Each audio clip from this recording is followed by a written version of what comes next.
Welcome to The Point of View. This is your favorite current affairs show on television. On The Point of View, you get the right guests. We ask them relevant questions on issues that matter to you. My name is Bernard Avle. And tonight we have a special town hall for you, but it's a virtual town hall. We're going to be talking education because of all the health things we've been discussing since Corona became a pandemic. Schools have been out for at least 6 weeks. We have at least 2 more weeks where schools will not be in session. And it's a big challenge, not just for the students and the teachers and those who run the schools, but also parents and the educational authorities. So I'm going to tell you who my panelists are. I have a very interesting panel. When I come back, I'll tell you who they are. But if you're watching, you can ask a question or send your comment via WhatsApp on the number we are putting on the screen. If you're watching on any of social media platforms, you can also join the stream and put your questions to us. Stay with us.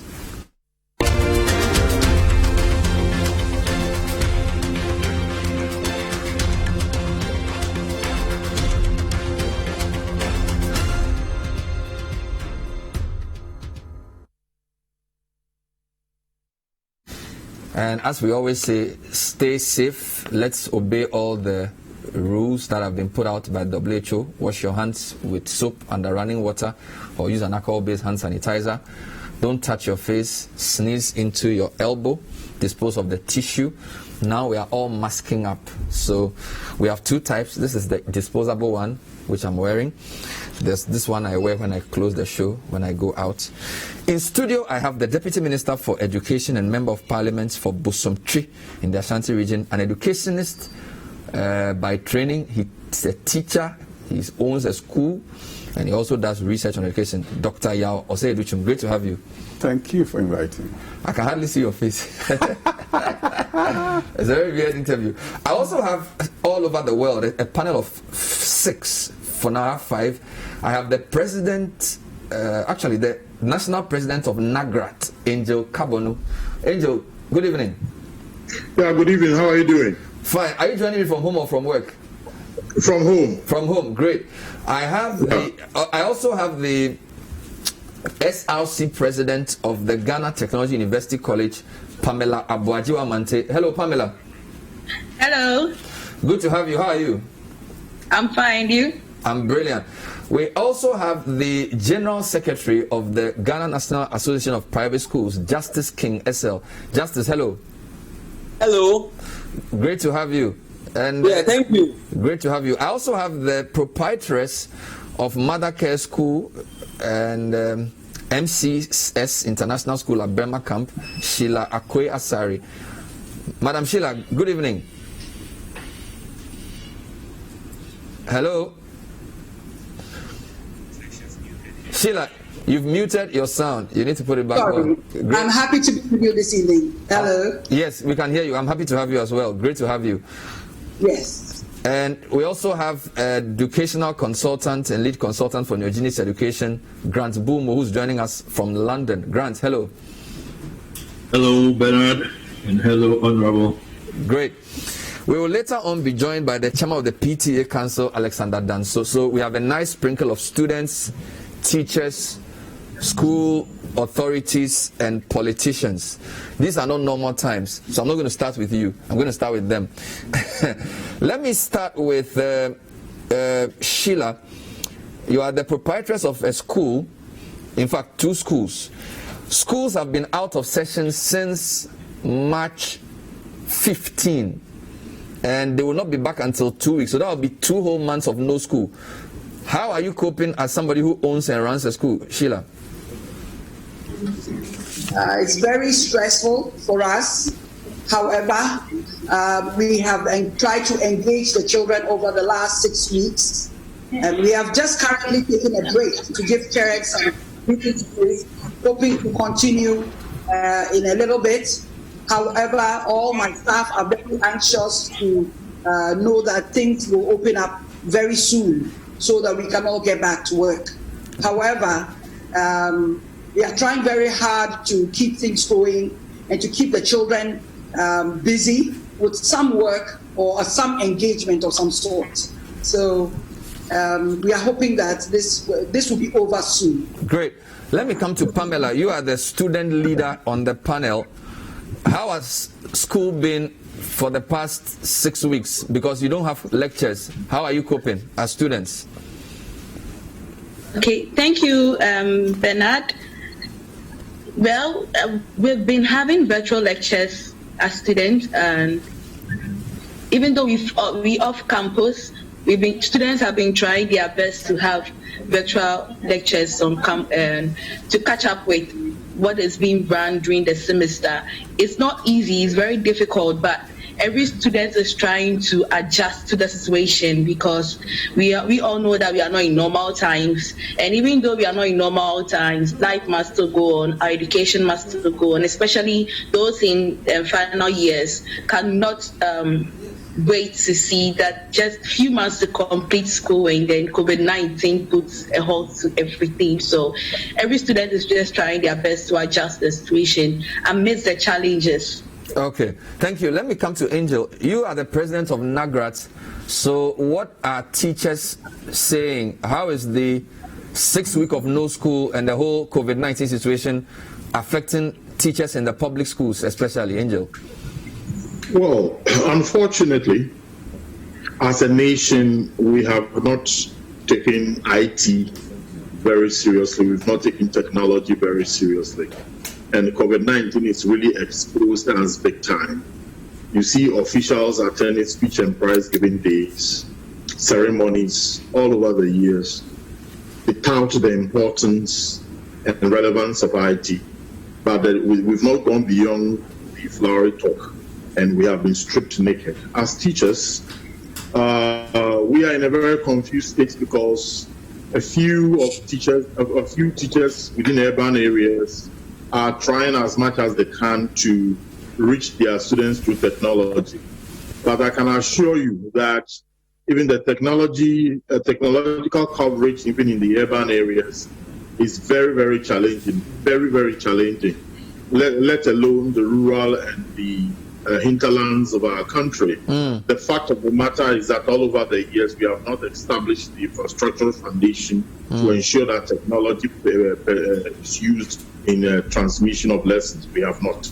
Wow, so it's a big challenge. Okay, let me come to Justice. Your association confuses me because on one hand, we were told that most of you guys are running out of money, you need help.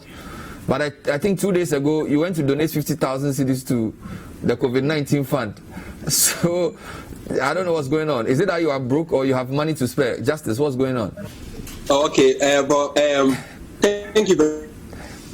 Good evening to your viewers. And let me just say that our station actually is basically private schools from the low-income category. And so we make very little margin. And so the shutdown actually has really exposed that weakness. We don't have the financial base to be able to operate, stay home for that long period. But for the donation that we did, we have got schools all across the country, several thousands of them. And so little contribution, we thought that we could be able to assist government in some way while we also cry for their assistance. Okay, thank you very much. Let me end the first round with Grant. So you are in London, but you issued a statement recently about private schools in Ghana. Just tell me quickly the situation in the UK with schools and what are your opening comments, Grant? Thanks very much, Bernard.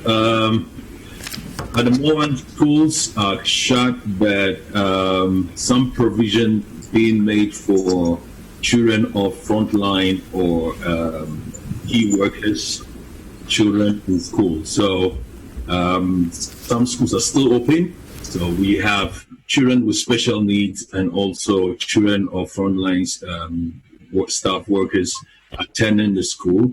And so we have volunteer teachers and senior leaders attending those schools to ensure that they are catered for. However, those at home attend some virtual kind of provision and depending on your school, because we have different schools, different platforms, but as much as possible, all children are given access to devices that they can access learning. So, and one of the good things that we have here in the United Kingdom is that we have good statistics, every school will probably know which child hasn't got a device at home, which child hasn't got internet access. And so if the child hasn't got a device, they either post the and it's posted back, and even include other learning resources as well. And work is consistently. Thank you. Virtual teaching in different aspects. Yeah. Thank you.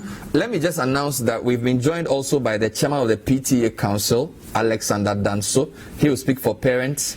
Alex, great to have you. Good evening. Hello, Alex, can you hear me? Okay, we'll get to chat. We'll get to him shortly. Let me take my first round of questions, and I think I'll let the student lead with a question. So, Can I say something? oh, you want to say something? Sorry, I wanted to take your first question. No, I'm not here for questions. I'm here for dialogue. Okay, but of course that's a town hall format, so you get them to ask you questions. Let me say something. Your opening remarks. Yeah, of course. Go ahead, sir. Yeah, thank you for inviting me here, and I also want to say, as has been rightly pointed out, that these are challenging times. At least in our lifetime, most of us, about 50, this is the first time we experience a pandemic. We don't know what shape or form a pandemic is going to take, and here we are with a pandemic on our hands. And thank God we have a visionary president, a determined president whose philosophy guiding the fight against this pandemic is, I know how to revive an economy, but I don't know how I can bring a human being back if we lost that human being. I think that has been the guiding principle, and if you really look at everything that has been done here, it has been done with that kind of focus and determination that the president says, I'll do everything possible to save my people. And that is what we are witnessing in Ghana. And we couldn't have had a better president in these times than Nana Akufo-Addo to really lead the effort and lead the charge against this invisible enemy. And I'm very hopeful that there are some who say, can we go to school? And I'm saying, we have to win the fight. And if you haven't won the fight, why would you put a kid in a harm's way? So all of us, you do the needful like we are doing. I mean, we are not too close, but we are wearing a mask as a demonstration to the community that this is a serious pandemic and we all need to take it seriously. So I'm very happy that I'm seeing familiar faces on the screen. There are a number of people that I know personally on the screen there, and we're all going to dialogue and exchange ideas. I don't know it all to come and answer their questions. Some of them are experts in their own right. Union expert Kabunu, who am I to answer Kabunu's questions? He knows more than me about union issues and other things that we can do to develop this country. Mr. Alexander Danso, the guy from Eugenics, Mother Care School. I've visited the school. I've addressed this faculty at a professional development, a wonderful school. They're doing some fantastic work there at the Bema Camp area. So I'm very happy to... You know almost everybody here? Almost every one of them, apart from the student leader. So imagine if you were a student, you were a teacher at this time, because I know you taught maths and ICT. In a time like this, what would you have done as a teacher or somebody who was interacting with students in a period like this? First of all, I have been frustrated that I don't have the opportunity to dialogue with my kids the way I should be dialoguing with them. But every opportunity that I will find, I'll probably have used it to benefit them. I heard of a story of a student in Techiman yesterday, and this is a student who Ghana Education Service has not asked his head teacher to do anything. But the head teacher felt that instead of kids sitting at home, he's going to use WhatsApp. So the child said the head teacher sent questions out. Obviously, these are the Form 3 student preparing for BEC. He sends question out, and they answer the question. Their parents take a picture of it, send it back for the teachers to check, and they give him feedback. And I was so excited that there have been pockets of excellence across the country. People who are doing what we thought was impossible. As my brother Kabunu said, when it comes to ICT, we focus it in terms of the digital divide. Community. Can we build a lab here? Can we give computers to a school? And Honorable Akufo Awusu's outfit, Minister of Communication, giving out computers, but it's communal effort. And when the pandemic hits, how do you open that computer lab? So it's not like the government hasn't done anything over the years, but the communal approach, the school approach of giving out computers does not help fight this issue. Now we are talking about households. And can households get the devices they need for themselves? And God forbid, if an emergency like this hits, then the households are equipped.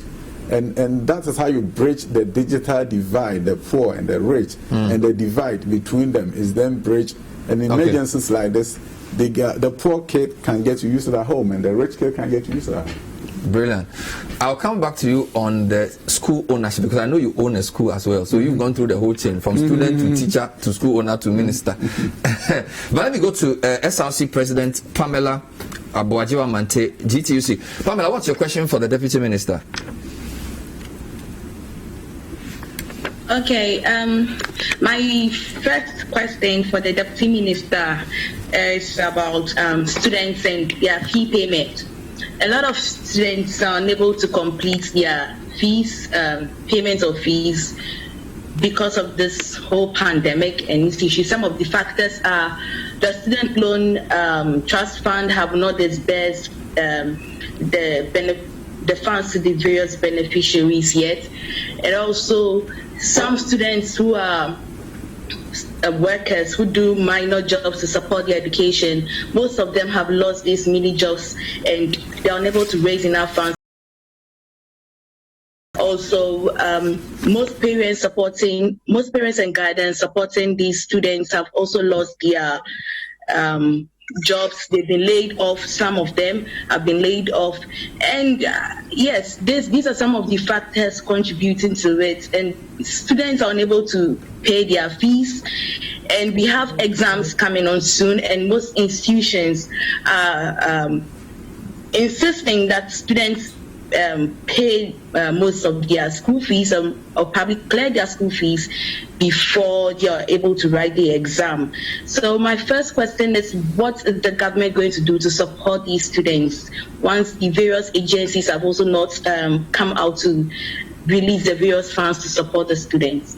All right, thank you for your question. Honourable Minister, that's a straightforward. I told you at the beginning that there are some questions that I don't have answers to. And I'm not going to sit here and tell you I have an answer to a challenge that you have so rightly articulated. The point about Student Loan Trust Fund, I know that Student Loan Trust Fund has paid some students. I contacted the CEO, I think about 3 days ago. Some people have been paid, others have not been paid. And he said because of the lockdown, now they are coming back and seeing how best they can do to pay the rest of the students. And that's what I can say about that. Because I know if they've paid, and they pay, then the student will have the resources to also make sure they can settle their school fees. Any other thing that you said about parents and guardians, a national issue and a national crisis, I've taken notes. But that is not to say I have an answer to a parent who has lost his job, other than the proposal that the president has made in terms of how to revive the economy. And the finance minister came to Parliament and talk about how to revive the economy and the kind of things they are going to do. So that is something at the macro level that can affect the country and affects individuals, not something at the personal level that can sit here and say, oh, your mom can come here and we can give him this. So those issues are impacting education, but it's not emanating out of education. It's not, but it's a broader societal issue. That we have to deal with as a result of this pandemic. Okay, Pamela, I'm coming back to you for a second quick one. Please make it straight to the point, Pamela.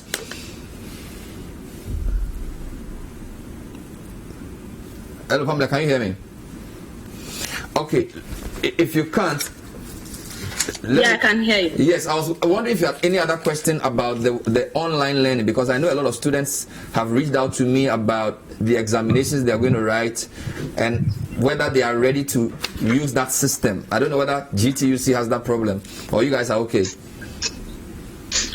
Okay, thank you. GTUC, currently we have little issues with our platform, which is being resolved day in, day out, and we're hoping that it will be resolved before we write our online examination, but we cannot trust that to complete our semester and write our exams.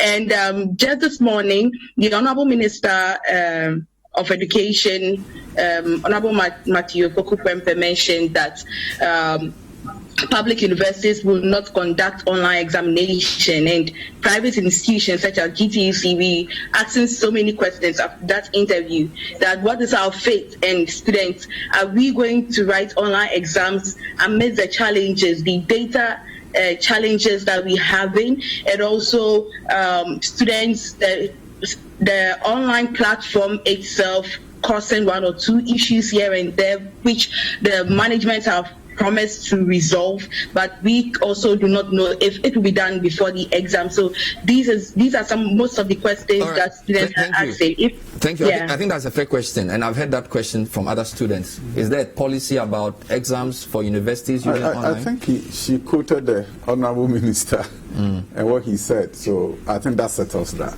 If the Minister says something, that is it. But since it's not a private school, so they don't know whether it applies to them. University. GTUC is private. It's a quasi. Yeah, it's like a joint. Yeah, I don't think it's fully private, but I'm sure our universities are regulated by the National Accreditation Board, so they may get some guidance from whether you are private or public. You go through NAB.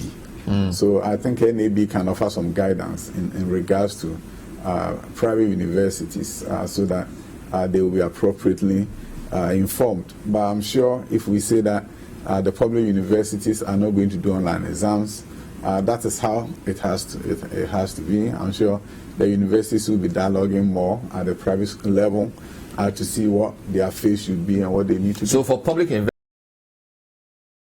direct relationship with government, of course. But private universities, some of them may have their own internal workings. I think the government somehow regulates them through the NAB. Okay. Yeah, so if you're doing anything in terms of private, you are more likely to seek guidance from NAB in terms of that space. And how, because it's all about the quality of the instruction and the curriculum and assessment regime. And I think NAB may have some input in that direction. Great. Let me do a quick one. Charles Ajetesoa is the administrator of the National Council for PTAs. Just to make sure he's on the line. Charles, hello. Hello, Charles. So we don't seem to have Charles. Let me come to Sheila Akwe. What's your question to Deputy Minister? You run a couple of schools, and I'm sure you've been in this business for many years. Sheila, you have the floor. Deputy Minister, it's good to see. We are all taking into account that it's no one's fault. Coronavirus is in the country and has definitely affected so many things. One of the things that is on the minds of many schools, and of course mine, is that the BEC and WASI exams that are ahead of us have been pushed back. We are curious to know how far back it is going to go, whether they are going to come on, and when the decision as to what is going to happen with these examinations will come out. Thank you. Thank you. I think WAEC is an international organization that regulates the examination space in the whole West Africa, at least the English-speaking West Africa. And they suspended the exams. I think at this point, what I will say is that we all need to do our part to ensure that the president and together the country can win the fight against COVID-19. Everything that we are saying here is not because somebody doesn't want to do something, but you are running this country and you are fighting this fight based on facts and science. If the environment is not safe for students to be in school, you cannot be in school. It's not like during the military regime, in our times when universities were closed for political reasons. that is when you can appeal to the government and say, can you open the universities for us? It was a political decision. The safety of the students were not at stake. The life of the students were not at stake. It was a political decision made. Now you come to COVID-19, and it's a science, it's a health, it's a safety decision being made by the president. So he has more facts than all of us combined in terms of what is going on. And I'll defer to him. And I'll say, Mr. President, when the country is safe, and when you feel that our children are going to be safe in our schools, you tell us to go back to school, and we'll gladly do. So we shouldn't be seen as saying, can we go, as if we are making independent decisions aside of COVID-19. So you are saying it's a safety issue, health issue? To me, health issue, everything combined. And the life of the students, come on, nothing compares to the life of a child. Why would you, by any means, or imagine like a friend who runs a private school, I think in Senya Breku, was on air talking about, why can't we go to school tomorrow? We can do social distance. And I said, are you sure? You're going to tell that kid in primary one to do social distancing during break? He's going to put his arms around his friend and say, Kojo, come and let us walk together. How do you do social distancing? So I don't want us to stampede those who are leading the fight, but rather pray for them and ask them, when the environment is safe, based on the science, based on the data, based on the facts, please tell us to go to school, and we'll gladly do, because the safety of the children and the teachers who are going to be at the front lines cannot be compared to anything. Let me give you a couple of examples. In Denmark, nurseries and primary schools open on April 15. Older children may be allowed to go back to school later. In Germany, on May 4, they will reopen schools, but only for those children facing exams. In Norway, they will open schools, but children have to have at least 3, they will be split into smaller cohorts with 3-year-olds in groups of 3 and other children in groups of 6. So my point is that in other countries, people are coming up with different combinations of different things. They are looking at their science. They are looking at their facts. They are looking at their data. And once you look at that, COVID-19 is a scientific fight. Once you look at your data, and you begin to see that the whole disease, the spread, everything has peaked, and you really know that you have a handle on it, and you feel that children are safe, if they go back to school, then you do it. So I think this is a scientific fight, and data is going to be speaking, and the president will assess the situation, and then it will be declared that based on this, just like the lockdowns, okay, based on this goals for which I started the lockdown, I think we can go out. So all that I'm saying is this: I don't want us to stampede and say that, can we go? We better go. Everyone, look at the country that you said have 6 students in a class. Yes. And 3 in a class. Yes. It means the other students are home, because they cannot create more classrooms. So this probably splits. Maybe they are doing green, gold, stuff. Whatever, maybe up to purple. Making sure. In other jurisdictions, for example, in the US, 43 states out of the 50 said that they were ending their school year. So the school year is finished? Finished. Wow, for 2020? Yes. Other 7 states did go online, like in California, they went online and they are continuing their work.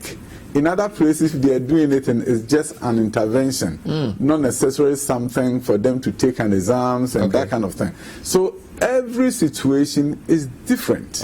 And I believe that with all the facts, if the president believes that we are safe, a decision will be made, it will be communicated, and then you have to begin to look at how do you educate children in post-COVID-19 environment. Super. Let me come to Angel Kabanu. This is the point of view. We're talking to a whole team. We have 5 or 6, I'm not sure the number, of people in our town hall. Deputy Minister of Education, himself a teacher and a school owner in studio. Angel Kabanu, President of Nagrat, Sheila Asari, proprietress of Mother Care School and MC's International School, Pamela Boaji Mante, SRC President, GTUC, Grant Bumo, Education Consultant, Justice King SL, Private Schools. Before I take my first break, let me go to Angel. You are the teachers. The Minister says you should be answering some questions on the platform. But let me take your question quickly, or a couple of questions. What are your key concerns in this COVID-19 season? Yeah, mine is not a question. Okay. We are in this together, so I'm not going to ask a question. Good. I'm just going to contribute to the Go ahead, situation. Sir. Yes.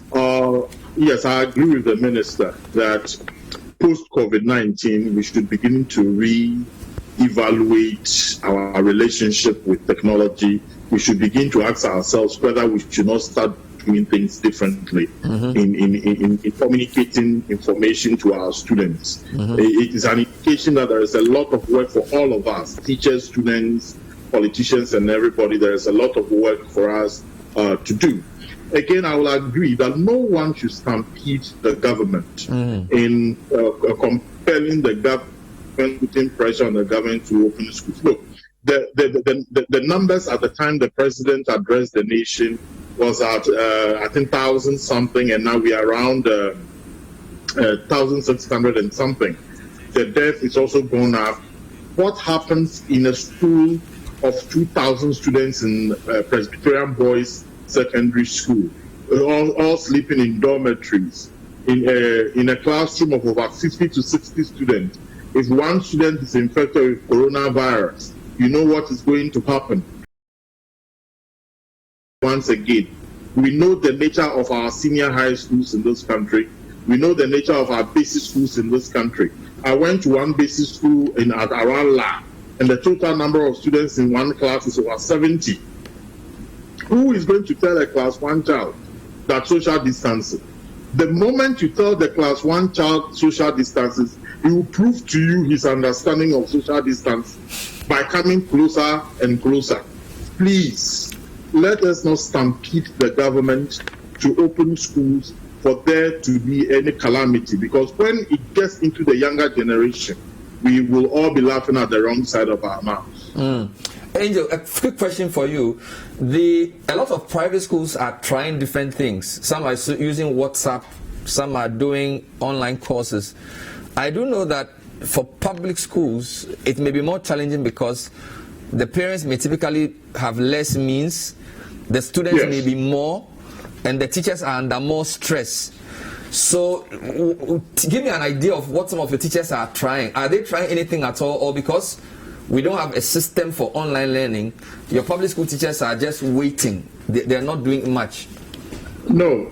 The public school teachers are also doing what they can do. Let me tell you, my daughter is in senior high school, St. Mary's. My son is in a basic school. The teachers are communicating through WhatsApp. They are communicating to their parents. Some parents in some schools are on a WhatsApp platform, class by class, and there is some level of communication. They send questions to the students to answer. The problem with the public schools, especially when we talk about public basic schools, let's look at the social and economic environment that they come from. For example, if your child goes to school in Cantonment, and I don't want to mention the name of the private school in Cantonment. Almost every parent in that school in Cantonment may have a small room in the house where the children can have IT and communicate with their teachers. But if your child comes from Medina, where I grew up, I can assure you that over 80% of them are sleeping in single rooms and hall and chamber where the cooking and the telenovela is watched. So that is where the challenge is. That is why I'm saying that post-COVID-19, we will have to start re-engaging ourselves as to how to pursue education in this country. It's no longer, it will not be possible to be business as usual. We unions will have to come with proposals. Government officials like Dr. Yaw will have to come with proposals. There is in school, what gadget are you going to use? Because it's an offense to bring a laptop to school in a basic or a senior high school in this country. It's an offense to bring a mobile phone to school. Are we going to keep to some of these things in this day and age? We should begin having conversation in these areas. Look, morality, yes, but morality at the expense of technology. Which one weighs against the development of the child? we will need to sit down, break certain barriers, and move forward. We don't have a choice. I can see some people nodding vigorously. I'll take a short break. When I come back, we'll talk to the private schools. We'll also speak to Grant. This is the Point of View special town hall, and we have the Deputy Minister and a panel of 5. We have your questions as well. I'll read some of them out when we come back. Stay with us.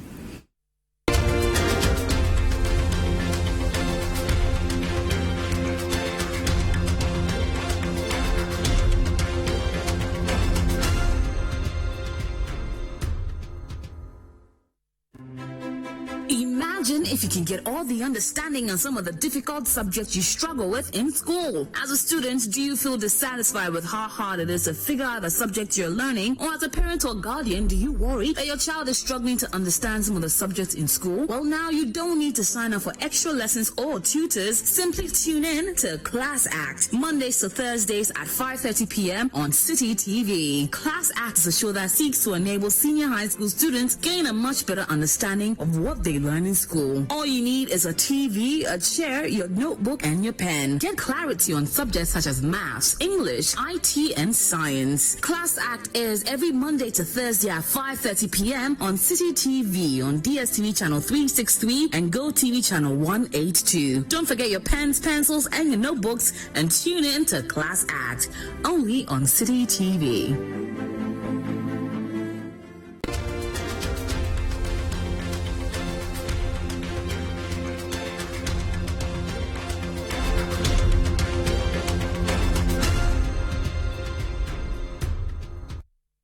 Welcome back to The Point of View. Today is a special town hall with Deputy Education Minister Honorable Osei Yaw Adutum, MP for Bosomtwi, went to Kumasi High School, went to KNUST, studied land economy, has his master's and PhD in education, taught maths, ICT, ran schools in California, owns schools, and educationist through and through, and he's really engaging. We have Angel Kabanu, president of NAGRAT, a man I've known for many years from Medina. He used to be at Laboni International School. Sheila Asari runs 2 schools, Mother Care School and MC's International Burma Camp. She's the proprietress. Pamela Buajiwa-Mante, SRC president of GTUC. Justice SL, National Association of Private Schools, and Grant Bumo, Neogenics Education. Justice, I will take your question and then I'll take Grant's comment. So, Justice, good evening. What's your question to the minister? Yes, I know the minister knows by now that private schools give a lot of employment to.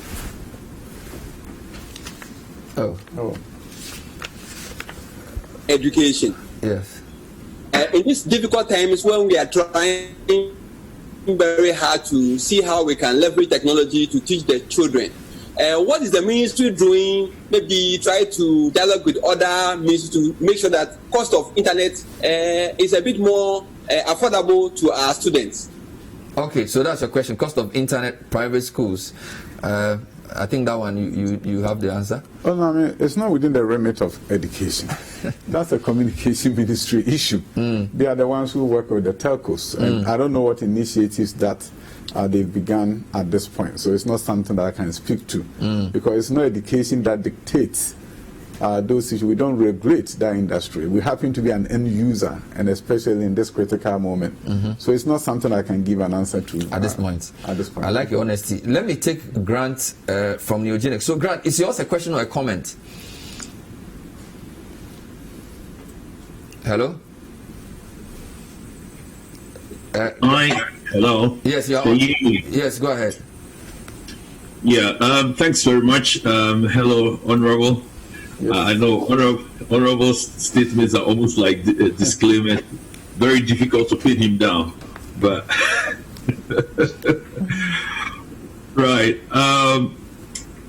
We carried out a survey among private schools, proprietors, and their teachers, and we asked one question, and that was: are you paying staff salaries during this lockdown period? And we had about 82% saying no, they are unable to pay staff during this lockdown period. And so my question is, what steps are you taking to provide financial support to the numerous teachers? Because some of the teachers within the private school, I'm talking about the subsistent type of school, low paid, and these teachers depend on private schools for allowances as low as 200 Ghana cedis a month, 300 Ghana cedis a month. And for the past 2 months, most of them haven't been paid, right? And we understand there's a government stimulus, but I think that there should be a conscious strategy to be able to ring fence some money to be able to take care of some of these teachers, teachers, some of which are former SHS graduates or just graduates from university who depend on these private schools for a livelihood. I'm aware you just mentioned that health and safety first, but yes, when the situation is that people don't even have food to eat, they don't care about health, they don't care about safety. They'll do whatever they have to do to survive. So what my question is, what is the ministry and Honorable yourself advocating on behalf of these other people who've contributed over the years to support teaching and learning in a way? Sometimes it's interesting when people ask, what are you doing? I mean, if I'm sitting at the ministry, I won't claim to know, even though I've run some private school before I gave it to the government, I won't claim to know every challenge that a private school is facing or private schools are facing. I can't grasp and understand the depth of challenges that they are going through. So far as I know, I haven't chanced upon any request detailing the kind of assistance that are needed. I heard through the grapevine that they submitted a petition to the Minister of Finance or some other place, to the President. That is what I've heard through the grapevine, not even formally. But what I'll say is that this also speaks to some of the issues that going forward organizations need to come together and begin to address. When you are running an organization, a business, and you don't have 3 months' salary set aside, you know you'll be in trouble one day. So yes, I'm not faulting them for not doing what business people ought to do, but also understand that there are some soft loans that are in the pipeline. And I think if you run your organization very well as a company, I would think, I can't be 100% sure, but I would think that you can participate as a company in those kind of opportunities for your business. Because think of it, if you are not running the school as a non-profit or as an NGO, you are running as a company and you're a business, and you should be able to, if you have had banking relationship. But I know that government will pay public sector salaries for the next 3 months, whether they're school or not. Oh yeah, private schools provide at least 30% of the basic schools. But there's a reason. So the question I'm asking is, if you are called or asked what your view is on what government should support them. But I know the public school teachers that are being paid, in my opinion, is not free. You see, you are home now, but you make up for it. You're going to make up for the days that are lost. And they can't turn around and say, you need to pay us more because now we are making up. So Angel will tell you that he understands that wherever is being done, if they have to make up the days lost, they are not going to get another set of salary for making up the days lost. So when the government is paying public school teachers, and also understand the primary and junior high is part of their vacation. You know, they were about to go on vacation and this thing hit. So I don't think it's easy to compare the two and say that the government is paying the public. Why are you not paying private? They are on government's payroll. They are budgeted for. They were going to be paid whatever happens.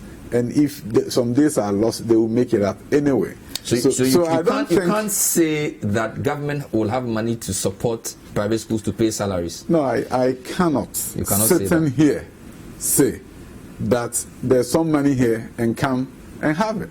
But I think the private schools associations, I will tell you, I don't know the extent of their petition was that you should include them in the package. There was this stimulus for private sector, 600 million, and they are saying they should be included in it. I think, as I rightly said, if you are being included, you are being included as a private company. Yes.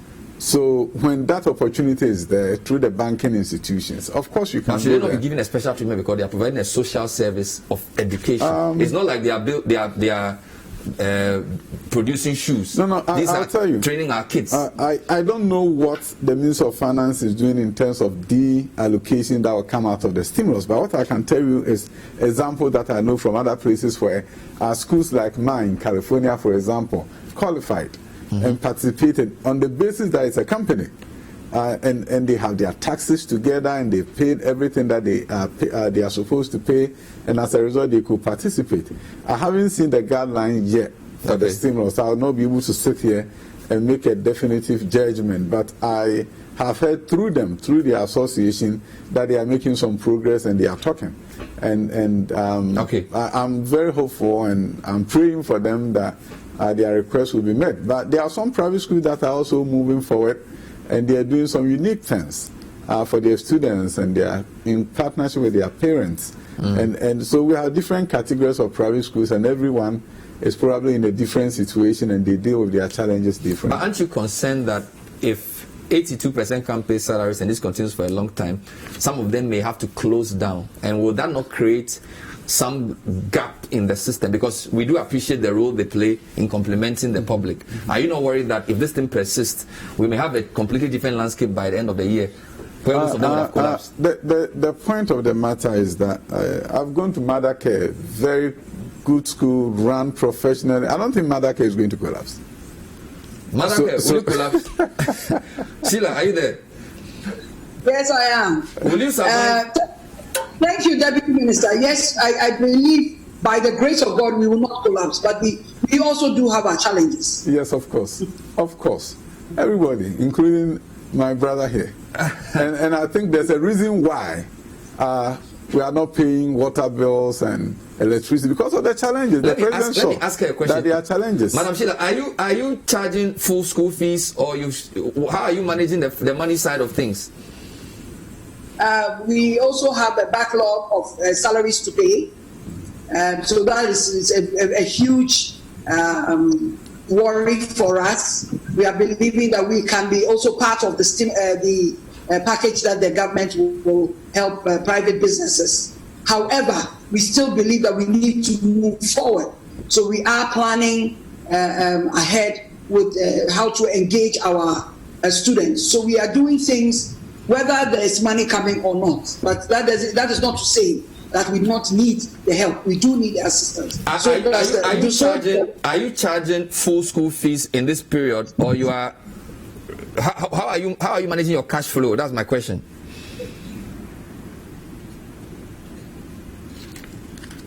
Hello. I don't think any school is planning on that, at least for a while. I believe that especially if you are going for virtual school or online. It's a problem.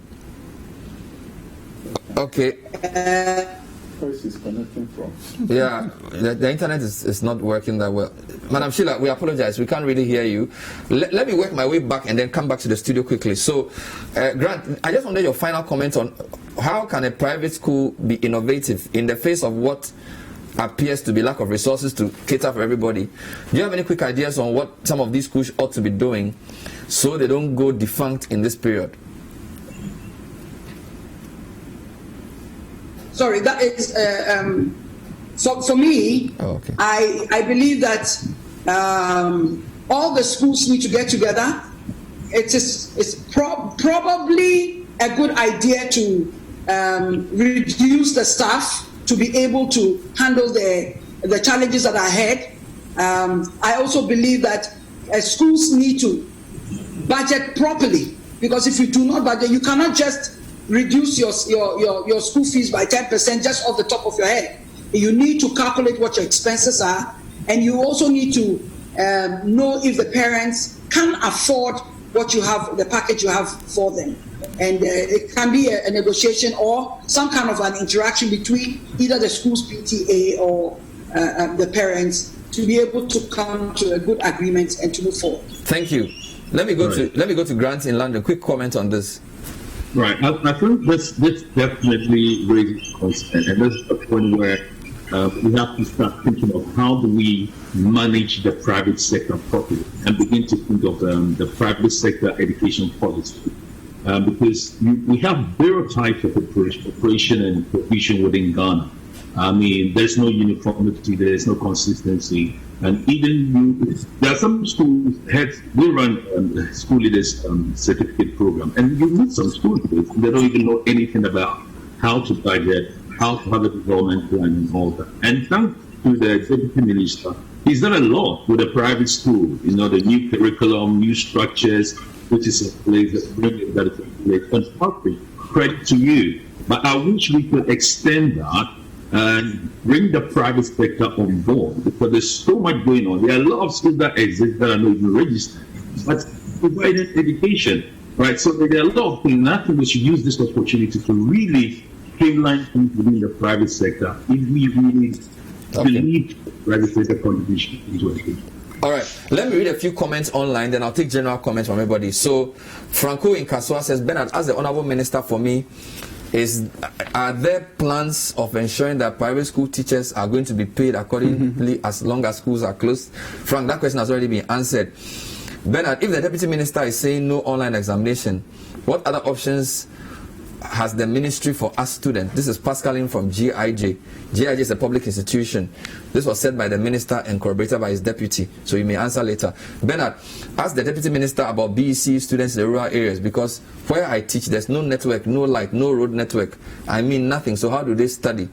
That's a fair question. Good evening, Bernard. Please ask the Deputy Minister, when are they going to pay us our legacy arrears? I guess this is a teacher. I don't know if it's Nagrat people, but he wants to know his legacy arrears. Kweku in La Paz, can we cut the praise singing for the president and the government? Ghanaians are really facing a lot of problems in these trying times. Kweku from La Paz. I don't know whether that was aimed at my panelists or the guests or myself. Point well noted. Good evening, Bernard. Please, my question is for the final year students of Technical University. If we will not complete this year, and may it happen as next year, will we still be given our HND certificate or degree? Well, these questions, I'm sure, I don't know which one you can answer. Yeah, I think one of the things that has not come up in this discussion is the work that the Ghana Education Service is doing, and also your organization is doing in terms of distance learning through TV. Yes. It's not what you may describe as online. Yes. By distance learning through TV, and Class Act is one of the my favorite ones I've been watching. Oh, you've been watching Class Act? And that's why I want to come on and teach. You want to come and teach? Oh yeah, I want to come and teach some lessons. Which subject? Mathematics. Mathematics? Oh yeah. Wow. Exponential equations and those things. Oh, nice. Yeah, so I want to come and teach a class on your network because you are doing a fantastic job. It's something that you started so that you can support and complement government's efforts. So the TV is reaching quite a large number of people. Yes. But I also understand some people may not have access to it, and therefore, when it's complemented by what some teachers are doing with WhatsApp and other tools, and also the old technology, that is, you pick up your books, you look at your notes and say, God help me, I don't have TV here, but I'm going to do my best. So when it's time for BEC, I can also compete. So I believe that there are some good things that are happening. And somebody said, praise singing? Not really. What I believe is that in a democracy, when the government is doing something and it's not up to where we need it to be, we talk about it. If the government does something good, talk about it. I am on record as having praised the NDC for some of the schools that they built, and I have no concern about that at all. If it's the right thing, it doesn't really matter. This is the time that we have to rally around the flag and rally together as a nation and say we have one president, and that president ought to be supported so that we can win this fight. After we win the fight, let's go back to our parties and talk about all the things, the MPP and NDC kind of things. But for now, this president is doing a fantastic job, and I think we ought to commend him and ask him to do more and lead the fight and take us out of this crisis that we find ourselves in. I think there was also something about legacy arrears. I think my brother Kaboni knows, and the last meeting we had, the discussion came up on that. The GES is doing everything possible to clear that legacy arrears, as your viewer rightly described. And BEC preparation, and I've talked about the TV. These are the things I Great. Let me take of. final comments from some of the panelists who haven't spoken, and I'll wrap up. So, Pamela, what's your final comment, SRC of GTUC? You've been quiet for a long time. The future leaders. Hello. Yes, you are on. Yes. My final comments come in form of suggestions. To my first question, and some questions I've asked.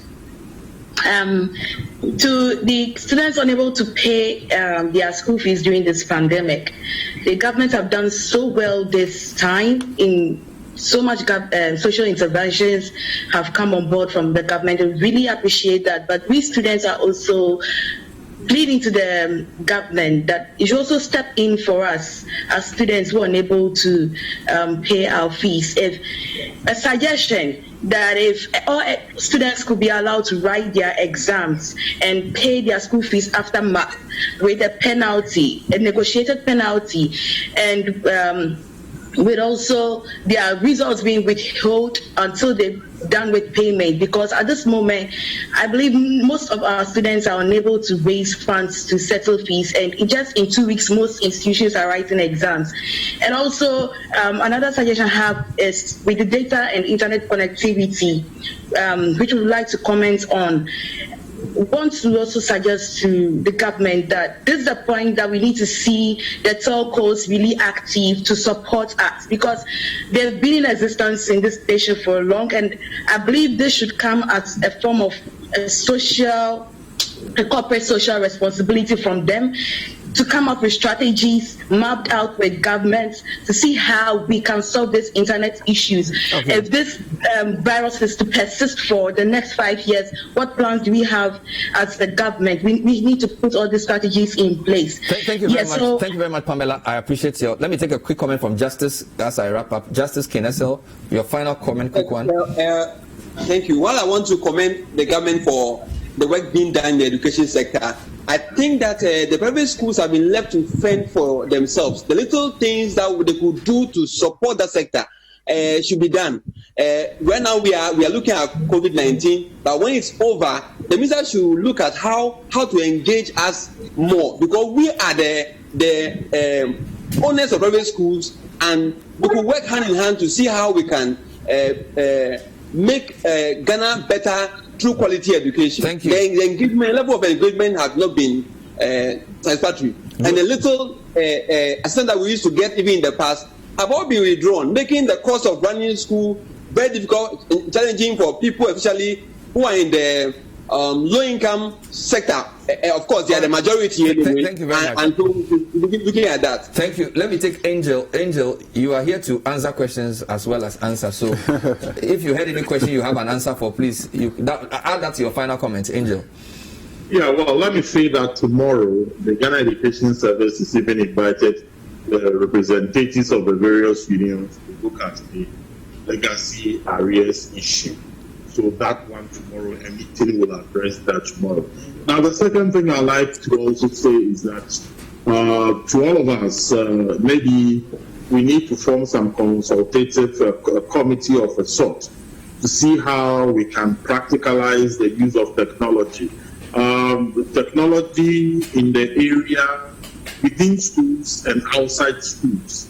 Again, the telcos are making so huge a profit, and as part of their social responsibility, they can put an IT hub in every community in this country for our students to be able to access. If by so doing, I would like to wish everybody to stay safe, and that I'm very, very sure that it's not going to be 5 years. It's a matter of months we'll be seeing the back of this pandemic. Thank you very much. I've already spoken to Sheila and Grant, so let me just give you the last word by way of going forward and what assurance you give as we all wait in this uncertain time.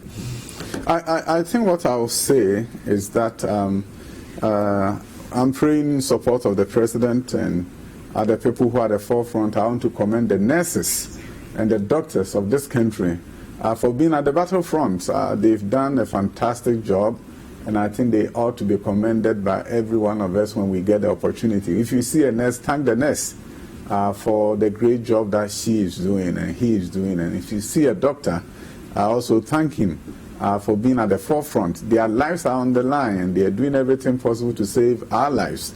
But I will move on in terms of education to say that in terms of IT, COVID, it was always said that when it comes to ICT in education, we were walking. But COVID-19 has now given us the opportunity to run. And I hope we'll keep on running after COVID-19. The level of innovation that has been spreading across, popping up across the country by students of Wasisek Tech.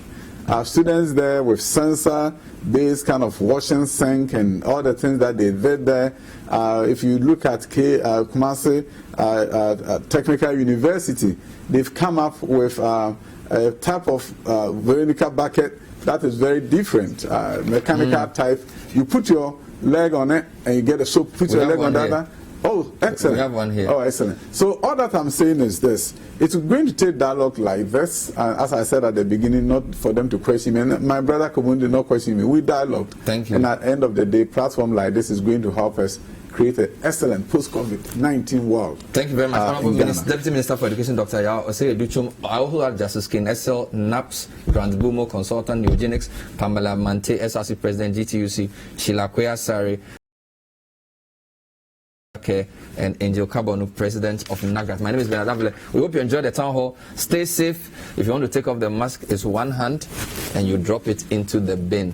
We'll see you next time. Bye-bye.